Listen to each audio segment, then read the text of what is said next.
أعوذ بالله من الشيطان الرجيم. بسم الله الرحمن الرحيم. يا بني إسرائيل اذكروا نعمتي التي أنعمت عليكم وأوفوا بعهدي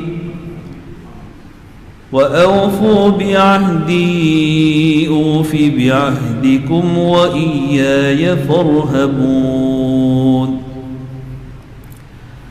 وآمنوا بما أنزلت مصدقا لما معكم ولا تكونوا أول كافر به ولا تشتروا بآياتي ثمنا قليلا وإياي فاتقون. ولا تلبسوا الحق بالباطل وتكتموا الحق وأنتم تعلمون. وأقيموا الصلاة وآتوا الزكاة واركعوا مع الراكعين. أتأمرون الناس بالبر وتنسون أنفسكم وأنتم تتلون الكتاب أفلا تعقلون. واستعينوا بالصبر والصلاة وإنها لكبيرة إلا على الخاشعين الذين يظنون أنهم ملاقو ربهم وأنهم إليه راجعون.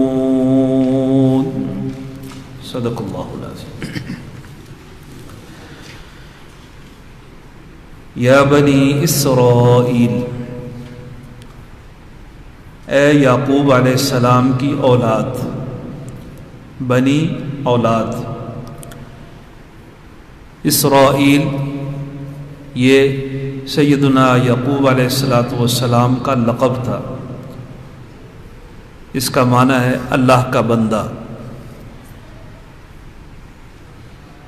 اذکروا، یاد کرو، نعمتی، میری نعمت کو، اللتی، وہ، انعمت علیکم، جو میں نے تم پر انعام کی، وَأَوْفُوا، اور پورا کرو، بعہدی، میرے وعدے کو، اوفی، میں پورا کروں گا، بعہدکم، تمہارے وعدے کو، وَإِيَّايَ، اور خاص مجھ سے ہی، فَارْهَبُونَ، تم ڈرو،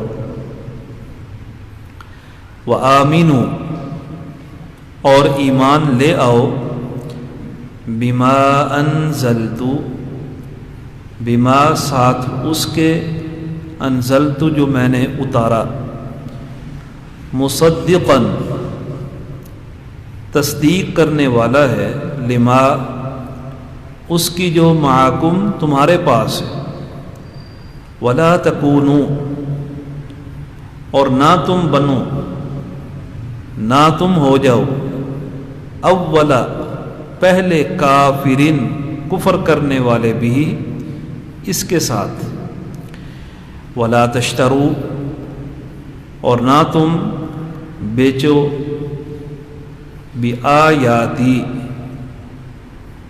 میری آیات کو، ثمناً قلیلا، ثمناً قیمت، قلیلاً تھوڑی سی، کم قیمت پر، میری آیات کو کم قیمت پر نہ بیچو، وَإِيَّايَ، اور خاص مجھ سے ہی، فَاتَّقُونَ، پس تم ڈرو، وَلَا تَلْبِسُوا، اور تم خلط ملط نہ کرو، ملاؤ نہیں، الحق، حق کو بالباطل باطل جھوٹ کے ساتھ، وتکتم الحق اور تم چھپاتے ہو حق کو، وانتم اور حالانکہ تم تعلمون جانتے ہو۔ وَأَقِیمُوا اور قائم کرو الصلاۃ نماز کو، وَآتُوا اور ادا کرو الزکاۃ زکوٰۃ، وَارْکَعُوا اور جھک جاؤ رکوع کرو، مع الراکعین رکوع کرنے والوں کے ساتھ۔ اتأمرون کیا تم حکم دیتے ہو الناس لوگوں کو، بالبر نیکی کا، وتنسون اور تم بھول جاتے ہو انفسکم اپنے آپ کو، اپنی جانوں کو، وانتم اور حالانکہ تم تتلون پڑھتے ہو الکتاب کتاب، افلا تعقلون کیا پس تم عقل نہیں رکھتے، سمجھ بوجھ نہیں رکھتے۔ واستعینوا اور مدد طلب کرو بالصبر صبر کے ساتھ، والصلاۃ اور نماز کے ساتھ، وانہا اور بے شک وہ نماز لکبیرۃ البتہ بہت بھاری ہے، الا سوائے علی الخاشعین ڈرنے والوں پر،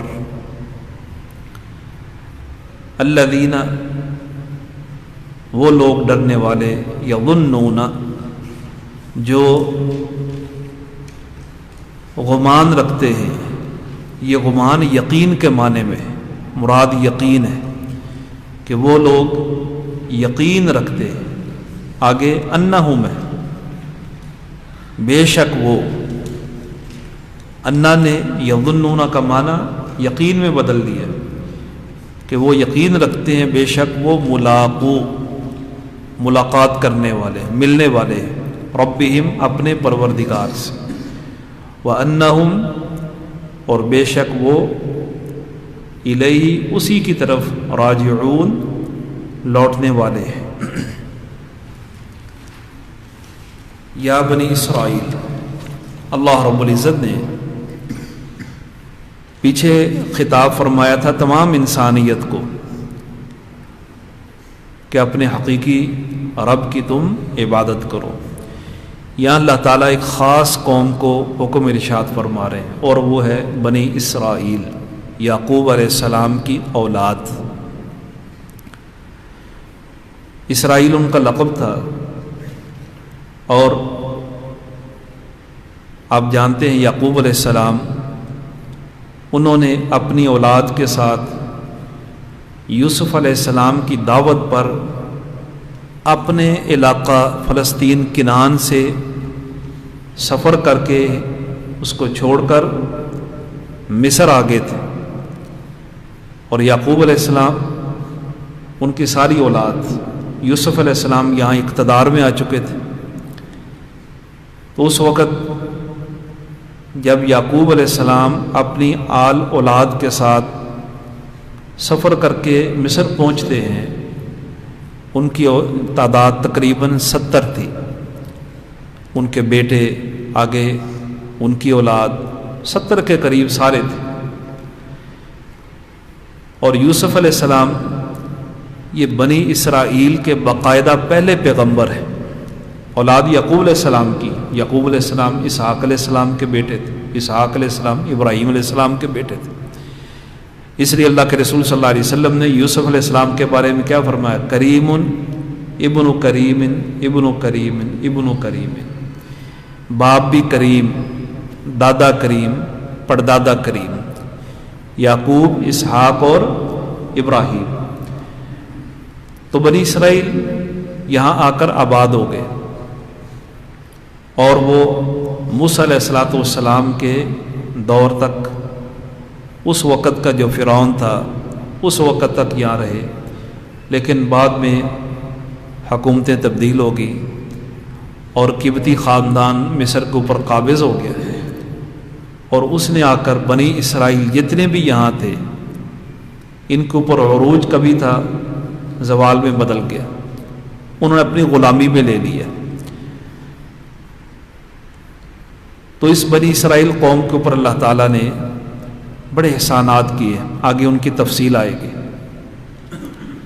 اللہ تعالیٰ نے ان احسانات کا احساس دلایا، اذکروا نعمتی، میری نعمت کو یاد کرو۔ یہاں نعمت واحد لفظ اللہ تعالیٰ نے ارشاد فرمایا ہے، لیکن نعمتوں کی جنس میں سے مراد تمام نعمتیں، جتنے بھی تمہارے اوپر اللہ تعالیٰ نے انعام کیے ہیں ان انعامات کو یاد کرو۔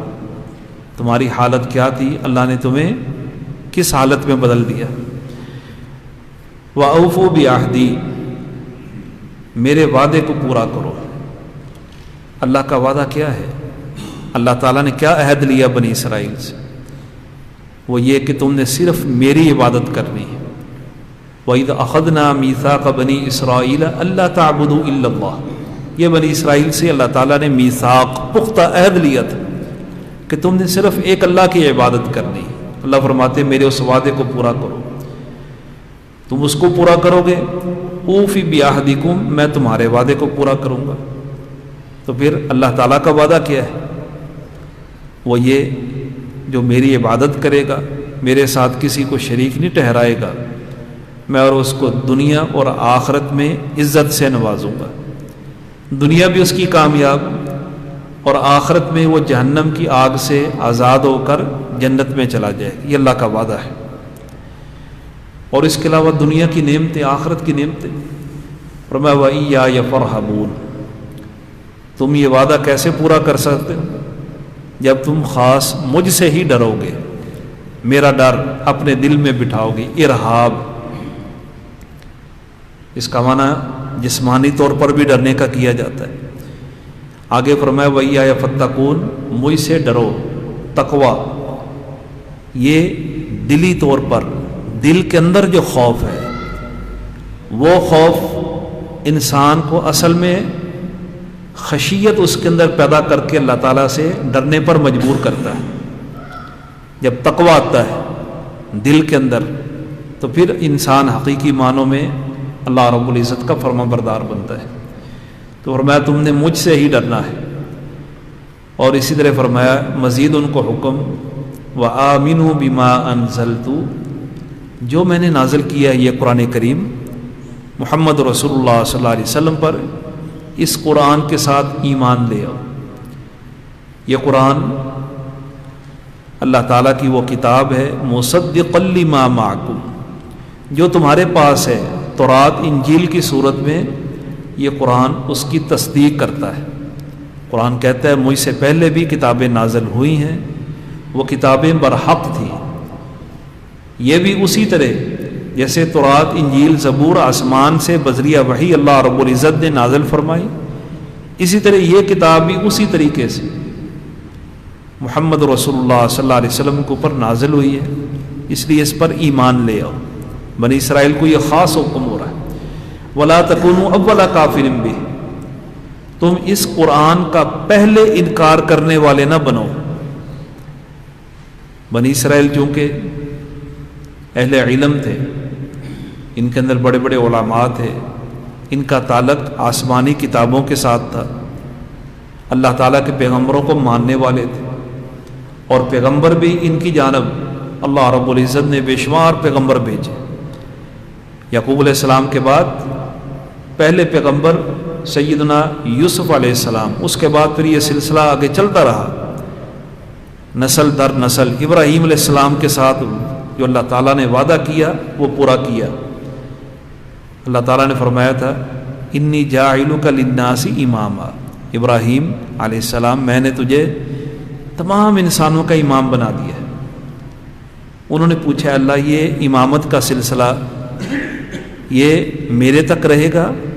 قال ومن ذریتی، یا میری نسل میں بھی چلے گا، میری اولاد میں؟ اللہ تعالیٰ نے فرمایا آگے تیری اولاد کو بھی اس اعزاز سے نوازوں گا، لیکن لا ینال عہد الظالمین، جو تمہارے نقش قدم پر چلیں گے، آپ کی اطاعت کریں گے، ان میں سے پھر میں پیغمبر بناتا جاؤں گا، لیکن جو ظالم ہوگا، میرے ساتھ شرک کرے گا، وعدے کو پر قائم نہیں رہے گا، ان کے ساتھ میرا کوئی وعدہ نہیں۔ وہ آپ کی آل اولاد سے پھر کوئی تعلق نہیں رکھتے، وہ آپ کے اطاعت فرما برداروں کے دائرے سے نکل جائیں گے۔ تو فرمایا بنی اسرائیل کو اللہ تعالیٰ نے وَلَا تَكُونُوا أَوَّلَ كَافِرٍ بِهِ، تم کتابوں پر ایمان رکھتے ہو، پیغمبروں پر ایمان رکھتے ہو، لہذا اہل کتاب میں سے تم پہلے اس قرآن کا اور آخری پیغمبر کا انکار کرنے والے نہ بنو۔ مشرکین نے اگر انکار کیا ہے، دیگر لوگوں نے انکار کیا تو جہالت کی بنیاد پر، تمہارے پاس تو علم ہے۔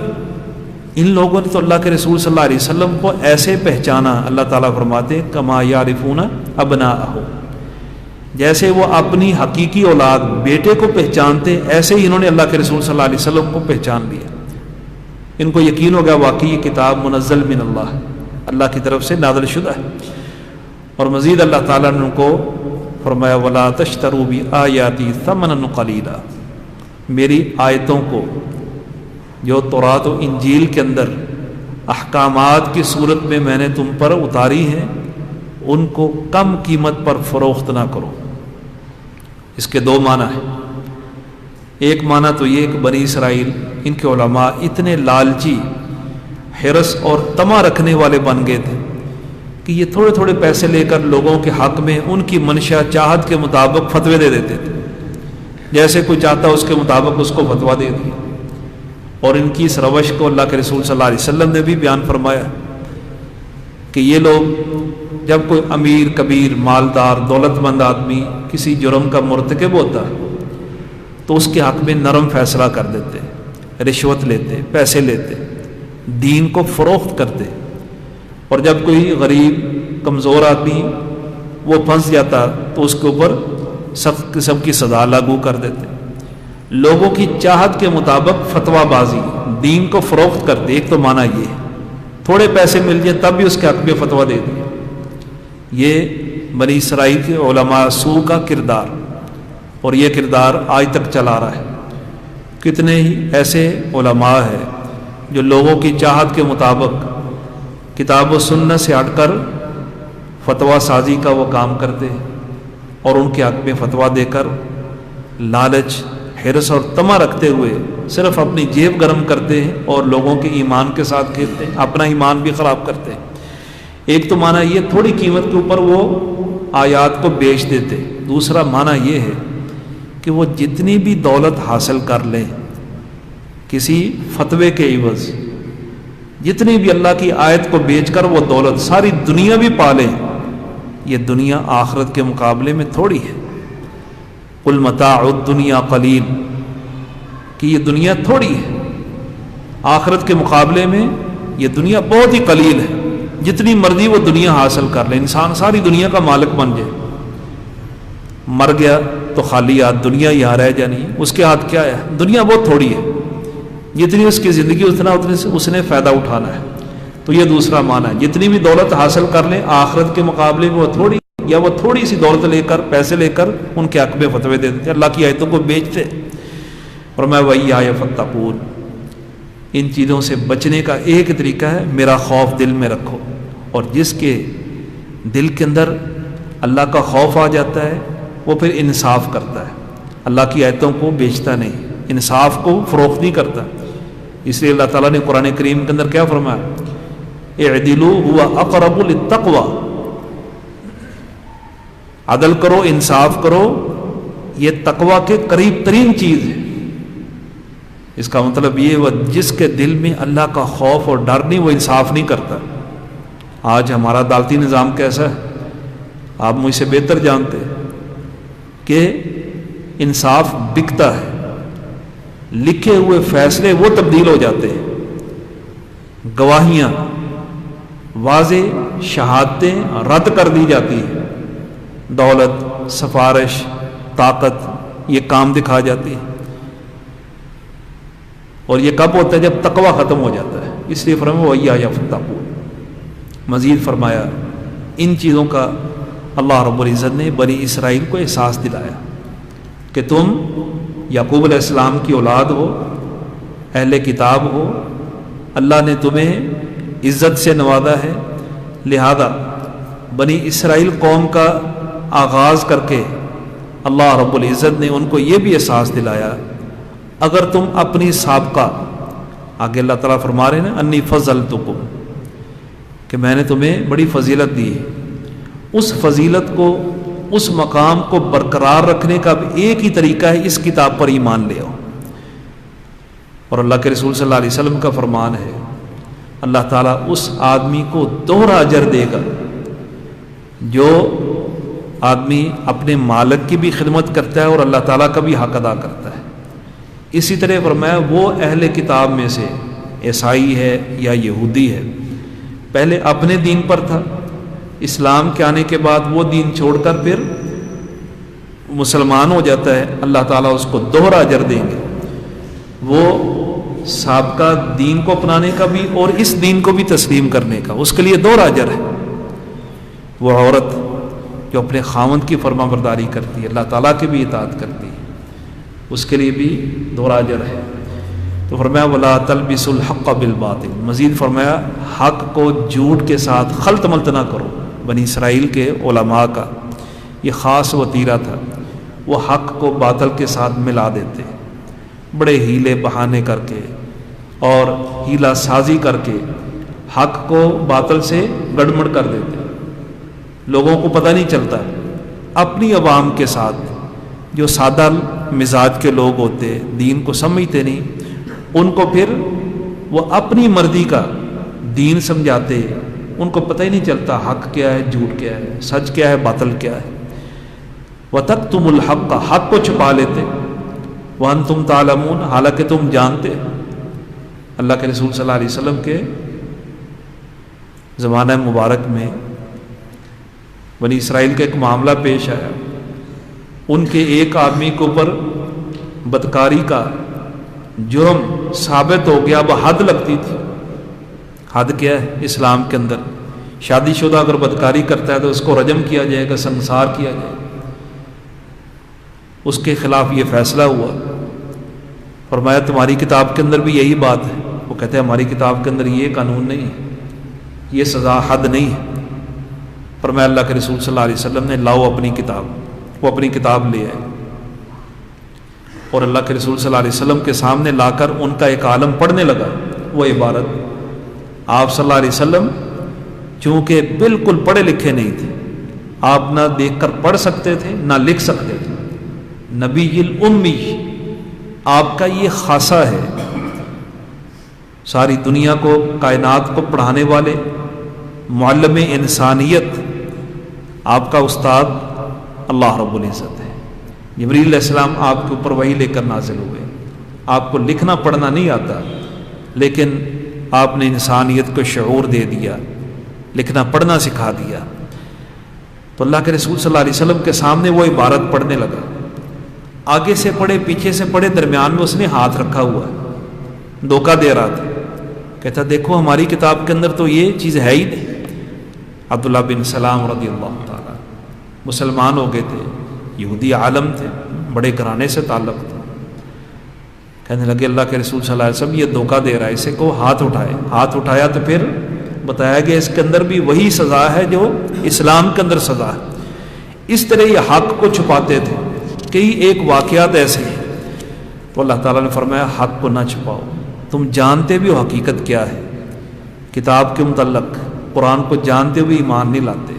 پھر فرمایا واقیموا الصلاۃ وآتوا الزکاۃ، نماز قائم کرو، زکوٰۃ ادا کرو۔ قرآن کریم کے اندر آپ کو یہ دو چیزیں بیک وقت ملیں گی۔ صلاح، ایک تو ظاہری اس کا معنی یہ نماز ہے، نماز ادا کرنا، اللہ فرماتے ہیں نماز قائم کرو، اور بسا اوقات اللہ تعالیٰ نماز کے قیام کا اور زکوٰۃ کی ادائیگی کا حکم دیتے ہیں۔ اس سے ایک معنی یہ ہوتا ہے صلاح کو، نماز کو قائم کرنا، یعنی اللہ تعالیٰ کے حقوق ادا کرو، اس کی وحدانیت کو تسلیم کرو، جو اللہ تعالیٰ کے تمہارے اوپر حق ہے ان کو قائم کرو، نماز ادا کرو، نماز کی صورت میں جو بھی حق۔ وآتوا الزکاۃ، زکوٰۃ ادا کرنا، زکوٰۃ کس کے لیے ہوتی ہے؟ لوگوں کے لیے ہوتی ہے، لیکن لوگوں کے حقوق ادا کرو، اللہ کا بھی حق ادا کرو، لوگوں کا بھی حق ادا کرو۔ دین اسلام نے ان چیزوں کو ارکان اسلام کے اندر رکھا ہے، اور یہ چیزیں پہلی امتوں کے اندر بھی فرض تھیں، نماز اور زکوٰۃ، طریقہ کار تھوڑے سے مختلف تھے، ہر امت کے عبادت کا اور ان کی زکوٰۃ کا، اللہ کے راستے میں خرچ کرنے کا طریقہ کار فرق تھا۔ فرمایا وَارْكَعُوا مَعَ الرَّاكِعِينَ، نماز کو قائم کرنا ہے، ساتھ فرمایا رکوع کرنے والوں کے ساتھ رکوع کرو، جماعت کے ساتھ نماز پڑھو۔ اور نماز کے قیام کے اندر یہ بات شامل ہے، پہلے بھی میں نے گزارش کی تھی، تھوڑی سی تفصیل بتائی تھی۔ نماز کو قائم کرنے کا معنی کیا ہے؟ نماز بر وقت پڑھی جائے، جماعت کے ساتھ پڑھی جائے اور مسنون طریقے کے مطابق پڑھی جائے، صف بندی کی جائے اور نماز کو صحیح طرح خوشی اور خضوع کے ساتھ ادا کیا جائے۔ یہ ساری کی ساری چیزیں ملیں گی تو نماز مکمل طور پر قائم ہوتی ہے۔ اس لیے اللہ تعالیٰ قرآن کریم کے اندر جگہ جگہ فرماتے نماز قائم کرو، وہ نماز قائم کرتے ہیں۔ قیام کا لفظ ہے، کہیں نہیں فرمایا نماز پڑھو، نماز قائم کرو۔ نماز کے قیام کے اندر یہ ساری چیزیں شامل ہو جاتی ہیں۔ تو آگے وضاحت فرما دی وَارْكَعُوا مَعَ الرَّاكِعِينَ، رکوع کرنے والوں کے ساتھ رکوع کرو۔ اور حقیقی بات یہ ہے نماز وہی جو جماعت کے ساتھ پڑھی جائے، وہی لطف اور راحت والی نماز ہے جو جماعت کے ساتھ پڑھی جائے۔ اور ہمارے پنجابی کی مثال ہے نا کہ ویلے دی نماز کہ ویلے دی ٹکرا، بعد میں پڑھنا، اکیلے پڑھنا انسان کو وہ راحت سکون نہیں ملتا جو جماعت کے ساتھ ملتا ہے۔ اس کے بعد اللہ تعالیٰ پھر بنی اسرائیل کو فرماتے ہیں أَتَأْمُرُونَ النَّاسَ بِالْبِرِّ، ان کی یہ خصلت تھی، بد خصلت، کہ یہ لوگوں کو نیکی کا، اچھائی کا، اچھی باتوں کا حکم ضرور دیتے تھے لیکن خود عمل نہیں کرتے تھے۔ أَتَأْمُرُونَ النَّاسَ، کیا تم لوگوں کو حکم دیتے ہو بِالْبِرِّ، نیکی کا، اچھے اعمال کا، وَتَنْسَوْنَ أَنفُسَكُمْ، اپنی جانوں کو بھول جاتے ہو، یعنی خود عمل نہیں کرتے۔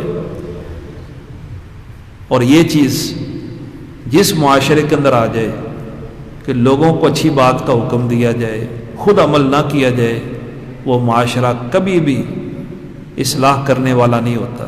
اس معاشرے کے اندر خرابی، آج ہماری خرابی کا بھی، ہمارے معاشرے کے برباد ہونے کے ایک سبب یہ ہے ہر آدمی چاہتا ہے وہ ٹھیک ہو جائے، وہ ٹھیک ہو جائے، دوسروں کو نصیحتیں کریں گے، دوسروں کو سمجھائیں گے، خود عمل نہیں کرتے، دوسروں کی جانب انگلیاں، وہ ٹھیک ہو جائے، وہ ٹھیک ہو جائے، لیکن اپنی جانب وہ انگلی نہیں کرتے۔ حالانکہ کسی کی جانب انگلی اگر اٹھائی جائے، اس کے خلاف ہی بات کی جائے تو ایک انگلی دوسرے کے جانب جاتی ہے، باقی ساری انگلیاں اپنی جانب آتی ہیں۔ تو انسان اپنی اصلاح پہلے کرے، اور اگر اپنی اصلاح کر کے خود عمل کر کے لوگوں کو بات کہے گا، کوئی بھی اس کی بات کے اندر اثر ہوگا، لوگ اس کی بات کو قبول کریں گے۔ اور یہ انسان کی فطرت ہے، انسان عمل دیکھ کر جلدی اس کی پیروی کرتا ہے، زبان کے مطابق جلدی پیچھے نہیں چلتا۔ وہ ساری ایسی مثالیں ہیں۔ اللہ کے رسول صلی اللہ علیہ وسلم صلح حدیبیہ کے موقع پر جب مشرکین کے ساتھ معاہدہ ہو گیا، اس میں ایک شرط یہ تھی کہ یہیں سے واپس چلے جاؤ۔ اب صحابہ کرام جذباتی تھے، ساتھ ہی بیت اللہ ہے، چند کلومیٹر کے فاصلے پر، احرام باندھے ہوئے، اور معاہدہ یہ ہو گیا یہیں سے واپس جاؤ، اگلے سال آنا ہے۔ اللہ کے رسول صلی اللہ علیہ وسلم نے معاہدہ قبول کر لیا، شرط قبول کر لی، صحابہ کرام کو کہا اپنے اپنے احرام اتار دو، احرام اتار دو، یہیں واپس چلے۔ آپ نے حکم دیا، دیکھا لوگوں نے احرام نہیں اتارے، پھر حکم دیا، لوگوں نے احرام نہیں اتارے، آپ پریشان ہو گئے، میری بات نہیں مان رہے۔ خیمہ میں آئے، سیدہ ام سلمہ رضی اللہ تعالی عنہ ام المومنین، انہوں نے اللہ کے رسول صلی اللہ علیہ وسلم کی پریشانی دیکھی، پوچھا کیا بات ہے؟ کہا میں نے صحابہ کرام کو، اپنے ساتھیوں کو کہا احرام اتار دو، وہ احرام نہیں اتار رہے۔ تو سیدہ ام سلمہ ام المومنین رضی اللہ تعالیٰ عنہ فرماتے ہیں اللہ کے رسول صلی اللہ علیہ وسلم آپ ایسے کریں، ان سے کہیں نہیں، آپ اپنا احرام اتاریں، اپنے کپڑے تبدیل کر لیں، لوگوں کے سامنے نکلے۔ اللہ کے رسول صلی اللہ علیہ وسلم نے ایسے کیا، احرام اتارا، دوسرے کپڑے پہنے، خیمے سے باہر آئے، صحابہ کرام نے دیکھا اللہ کے رسول صلی اللہ علیہ وسلم نے احرام اتار دیا، سب نے احرام اتار دیا۔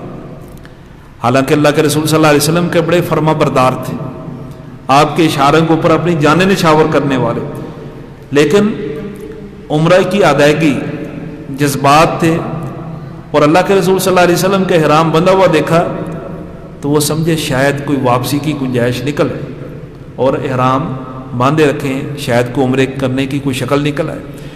تو جب عمل کر کے انسان دوسرے کے سامنے بات کرے تو اس کے اندر پھر اثر ہوتا ہے۔ سچی بات ہے، ہمارے اندر کمی کوتاہی ہے، ہم لوگوں کو بات کہتے ہیں، ہمارے اندر کمی کوتاہی ہوتی، نتیجہ کیا ہے؟ لوگ وہ بات قبول نہیں کرتے۔ اور جو ایسے علماء، ایسے خطباء، ایسے واعظین لوگوں کو کہیں خود عمل نہ کریں، ان کے متعلق ویسے ہی سخت وعید ہے۔ اللہ کے رسول صلی اللہ علیہ وسلم آپ کا فرمان ہے ایسے لوگوں کو پہلے پکڑ کر جہنم کی آگ کو بھڑکایا جائے گا، جہنم میں وہ پہلے ڈالے جائیں گے۔ تو اس لیے اللہ تعالیٰ فرماتے ہیں اپنے نفسوں کو بلا کر، اپنے آپ کو فراموش کر کے دوسروں کو نیکی کا حکم نہ دو۔ وَأَنْتُمْ تَتْلُونَ الْكِتَابَ، تم کتاب پڑھتے ہو، تمہیں پتہ بھی کیا حقیقت ہے، خود عمل نہیں کرتے۔ تو جب تک خود عمل کر کے لوگوں کو حکم نہیں دیں گے، ایک تو کلام کے اندر اثر نہیں ہوگا، اگر ایسے کو کرتا ہے تو وہ بڑے گناہ کا مرتکب ہوتا ہے۔ افلا تعقلون، تم سمجھتے کیوں نہیں، عقل کیوں نہیں حاصل کرتے؟ ساتھ فرمایا وَاسْتَعِینُوا بِالصَّبْرِ وَالصَّلَاةِ، نماز اور صبر کے ساتھ اللہ تعالیٰ سے مدد طلب کرو۔ صبر یہ بہت بڑا عمل ہے، اللہ رب العزت کے ہاں پسندیدہ عمل ہے۔ اور صبر کیا ہوتا ہے؟ انسان صبر کی 3 شکلیں ہیں کہ کن صورتوں میں انسان صبر کر سکتا ہے۔ مصیبت پر صبر، کوئی تکلیف آتی ہے مالی جسمانی، انسان پھر صبر کرے، اس کے اوپر استقامت، صبر کا، حوصلے استقلال کا مظاہرہ کرے۔ اسی طرح مصیبت پر صبر کرنے کے ساتھ ساتھ اللہ تعالیٰ کی اطاعت پر بھی صبر کرے۔ ہم نے نماز پڑھی ہے، یہ اللہ کی اطاعت ہے، اب اس کے اوپر استقامت دکھائے، مستقل صبر کرے۔ شیطان بڑی کوشش کرتا ہے، آگے اللہ تعالیٰ فرما رہے ہیں یہ نماز سے روکنا، رکاوٹیں کھڑی کرنا، دل کے اندر بوجھ پیدا کر کے نماز سے دور کرنا، یہ شیطان کا پسندیدہ کام ہے۔ اب اس اطاعت کے اوپر جو بھی نیکی انسان کرتا ہے مستقل اس کو جاری رکھنا، یہ بھی صبر کی ایک شکل ہے۔ اور اسی طرح مصیبت پر، اطاعت پر صبر کرنا، اور تیسری چیز گناہ کے اوپر صبر کرنا۔ استطاعت ہے انسان کے بس میں، اب گناہ اس کی پہنچ میں ہے لیکن وہ صبر کر لیتا ہے، رک جاتا ہے، یہ سب سے افضل صبر ہے کہ انسان گناہ کی استطاعت رکھتا ہو اور پھر اللہ کے خوف سے اس کو چھوڑ دے، یہ سب سے بہترین صبر ہے۔ صبر کا معنی کہ رک جانا، وہ گناہ سے رک گیا۔ تو یہ تینوں صورتوں میں وَاسْتَعِینُوا بِالصَّبْرِ، اس طرح کا صبر کر کے اللہ تعالیٰ سے مدد مانگو۔ وَالصَّلَاةِ، اور نماز کے ساتھ، نماز بھی صبر کے ساتھ استعانت کا راستہ دکھاتی ہے۔ اللہ کے رسول صلی اللہ علیہ وسلم کی یہ سنت ہے، آپ کو جب کوئی تکلیف آتی، پریشانی آتی، جسمانی روحانی، آپ کسی بھی ڈپریشن کا شکار ہوتے، پریشانی کا شکار ہوتے، اللہ کے رسول صلی اللہ علیہ وسلم 2 رکعت نماز ادا کرتے۔ سیدنا عبداللہ بن عباس رضی اللہ تعالیٰ عنہ وہ فرماتے ہیں آپ کا عمل تھا اور وہ بھی عمل کرتے تھے کہ 2 رکعت نماز پڑھو، اللہ سے تعلق جوڑو، اللہ کے قریب ہو جاؤ، پریشانی تو اللہ نے دور کرنی ہے۔ تو نماز یہ براہ راست اللہ تعالیٰ کے ساتھ تعلق جوڑنے کا ایک خوبصورت ذریعہ ہے۔ اس کے سامنے اپنی پریشانی رکھ دو، مشکلات اور پریشانیاں دور کرنے والا کون ہے؟ وہ اللہ رب العزت ہے۔ تو نماز کے ذریعے فرمایا صبر، لیکن یہ نماز کیا ہے؟ وَإِنَّهَا لَكَبِيرَةٌ، یہ بہت بھاری ہے، بڑی بوجھل ہے۔ کن لوگوں کے اوپر؟ جن لوگوں کے دلوں میں ایمان کمزور ہے، اللہ سے ڈرنے والے۔ نماز پڑھنی بڑی مشکل، بڑی بھاری ہے۔ کتنی مشکل ہے، کتنا وقت لگتا ہے؟ 5 10 منٹ 15 منٹ لگ جائیں گے۔ کوئی بوجھ نہیں اٹھانا، کوئی مشقت والا کام نہیں کرنا، کوئی بھاگ دوڑ نہیں کرنی، اور عزت کے ساتھ۔ اب تو بہترین مسجدیں ہیں، قالین بچھے ہوئے ہیں، گرمیوں میں اے سی چل رہے ہیں، کتنی سہولت ہے۔ گرمیوں میں گیزر چل پڑتے، سردیوں میں گیزر چل پڑتے ہیں، گرم پانی ہوتا ہے، کوئی دقت ہی نہیں۔ اس کے باوجود نماز پڑھنی کیوں مشکل ہے؟ گھنٹہ گھنٹہ 2-2 گھنٹے بازاروں میں چوکوں میں دوستوں کے ساتھ کھڑے رہیں گے، وہ موبائل استعمال کر لیں گے، تھکیں گے نہیں، گپے ہانکیں گے، ادھر ادھر چلتے پھریں گے، مشقت والے کام برداشت کر لیں گے، لیکن نماز نہیں پڑھیں گے۔ یہ ہے نماز ان کاموں سے بھاری ہوگی، مشقت زیادہ اس میں نظر آتی ہے۔ یہ مشقت کون سی؟ یہ دل کی مشقت ہے، جہاں ایمان نہیں ہے، اللہ کا ڈر نہیں ہے، تو یہ ہلکا سا کام بھی اس کے لیے بوجھ ہوتا ہے۔ اور ایسے ایسے بد نصیب لوگ کہ جو حرم کے اندر رہتے ہیں، بیت اللہ کے پاس رہتے ہیں، مشقت والے کام کر رہے ہوتے ہیں، مزدوری کرنے والے، حرم کے اندر اذان ہوتی ہے، نماز کا وقت ہوتا ہے، ان کو وہاں نماز پڑھنے کی توفیق نہیں ہوتی، ادھر ادھر کھسک جاتے ہیں، ادھر ادھر وقت پاس کر لیتے ہیں۔ یہ ہے وَإِنَّهَا لَكَبِيرَةٌ إِلَّا لِلْخَاشِعِينَ۔ اور ایسے لوگ قیامت والے دن کا بڑا برا انجام ہے، ان کے سر پتھروں سے کچلے جائیں گے، ان کے سر پتھروں سے۔ اللہ کے رسول صلی اللہ علیہ وسلم نے یہ انجام دیکھا، پوچھا یہ کون لوگ ہیں؟ فرمایا یہ وہ لوگ ہیں جن کے نماز کے وقت سر بھاری ہو جاتے تھے، ہیلے بہانے تلاش کر کے مسجد میں نہیں آتے، نماز نہیں پڑھتے تھے۔ الا علی الخاشعین، جن کے دلوں میں اللہ کا ڈر ہے اور اللہ سے محبت کرنے والے، خشوع خضوع رکھنے والے ہیں، ان کے لیے نماز ایک پسندیدہ عمل ہے۔ مومن آدمی کے لیے نماز یہ سب سے میٹھا پسندیدہ عمل۔ اللہ کے رسول صلی اللہ علیہ وسلم کیا فرمایا؟ نماز کے اندر میری آنکھوں کی ٹھنڈک ہے۔ اور مومن آدمی کا مسجد کے ساتھ، نماز کے ساتھ تعلق ایسے ہی ہے جیسے مچھلی کا پانی کے ساتھ بے قرار تڑپتی ہے۔ یہ ہے اللہ سے ڈرنے والوں کا عمل، اور جن کے دلوں میں اللہ کا ڈر نہیں، ان کے لیے نماز مشکل ترین ہے۔ فرمایا وہ لوگ ہیں۔ یہ چیز کیسے انسان کے اندر پیدا ہوتی ہے؟ جس کو پتہ ہو میں نے اپنے رب سے ملنا ہے۔ الذین یظنون انہم ملاقو ربہم، جن کو یقین ہے کہ ہم نے رب سے ملاقات کرنی، اور اس ملاقات کے اندر پھر کیا ہے؟ ہمیں شرمندگی نہ اٹھانی پڑے۔ اس لیے اللہ تعالیٰ نے فرمایا فمن کان یرجو لقاء ربہ فلیعمل عملا صالحا، جو اپنے رب سے ملاقات کا یقین رکھتا ہے، اس کو امید ہے کہ میں نے اللہ سے ملنا ہے، مرنے کے بعد اٹھنا ہے، جواب دہ ہونا ہے، اس کی عدالت میں پیش ہونا ہے، تو اللہ فرماتے ہیں فلیعمل عملا صالحا، وہ نیک اعمال کرے، نیک اعمال لے کر جائے گا، اللہ کی عدالت میں سرخرو ہوگا۔ ان کو یقین ہے کہ ہم نے اللہ سے ملاقات کرنی، وَأَنَّهُمْ إِلَيْهِ راجعون، اور ہم نے پلٹ کر آخرکار اللہ تعالیٰ کی طرف جانا ہے۔ تو یہ یقین انسان کو نیکی پر پھر مجبور کرتا ہے۔ جب یقین ختم ہو جائے پھر انسان نیکی نہیں کرتا بھی تو ڈیلی ڈالی نیکی کرتا ہے، اور اس کے اندر وہ انتہائی اکتاہٹ کا شکار ہو کر اور سستی کاہلی کا مظاہرہ کر کے نیکی کرتا ہے۔ یہ اس بات کی علامت، اس کا ایمان بھی سست اور کاہل ڈھیلا ہے۔ اللہ رب العزت سے دعا ہے اللہ تعالی ہمیں صحیح ایمان کے ساتھ عمل کی توفیق عطا فرمائے۔ آخر دعوانا ان الحمد للہ رب العالمین۔